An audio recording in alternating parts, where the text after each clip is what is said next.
മന്ദലാംകുന്ന് ബീച്ചിൽ പെരുന്നാൾ ദിനത്തിൽ സന്ദർശകരുടെ വൻ തിരക്ക്. വേലിയേറ്റത്തിന്റെ ഭാഗമായി കടലാക്രമണം രൂക്ഷമായി തുടരുമ്പോഴും പെരുന്നാൾ അവധി ആഘോഷിക്കാൻ നൂറുകണക്കിന് പേരാണ് കടപ്പുറത്തേക്ക് ഒഴുകിയെത്തിയത്.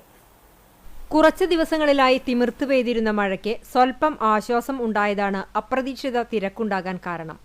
മഴക്കാലമായതിനാൽ സന്ദർശകർ കുറവായിരിക്കുമെന്ന് കരുതി തട്ടുകടകളും കുട്ടികളുടെ കളിപ്പാട്ട സ്റ്റാളുകളുമെല്ലാം പൊതുവെ കുറവായിരുന്നു.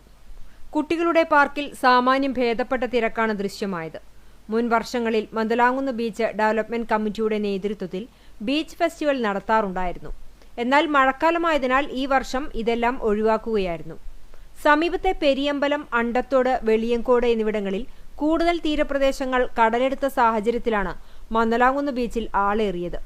ഇവിടങ്ങളിൽ ശക്തമായ തിരകൾ ഉണ്ടായതിന്റെ ഭാഗമായി ആളുകൾ ഇറങ്ങുന്ന ഭാഗത്ത് വലിയ മടകളാണ് രൂപപ്പെട്ടിട്ടുള്ളത്.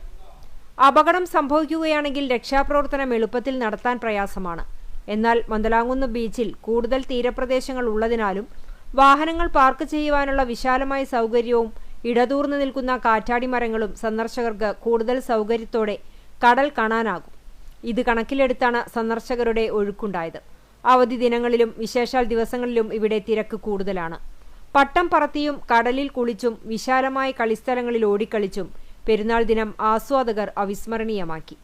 എന്നാൽ ദേശീയപാതയിലെ ഗതാഗതക്കുരുക്ക് യാത്രികരെ വലച്ചു. സാധാരണ ദിവസങ്ങളിൽ പോലും മന്ദലാംകുന്ന് എടയൂരിൽ ദേശീയപാത ഡൈവർഷൻ ഉള്ള സ്ഥലത്ത് നല്ല തിരക്കാണ് ഉണ്ടാകാറുള്ളത്. വിശേഷ ദിവസങ്ങളിൽ ഇത് ഇരട്ടിയാകും. ഇത് ഒഴിവാക്കുവാനുള്ള യാതൊരുവിധ നടപടികളും പോലീസിന്റെ ഭാഗത്തു നിന്നും ഉണ്ടായില്ല എന്ന ആക്ഷേപവും ശക്തമാണ്.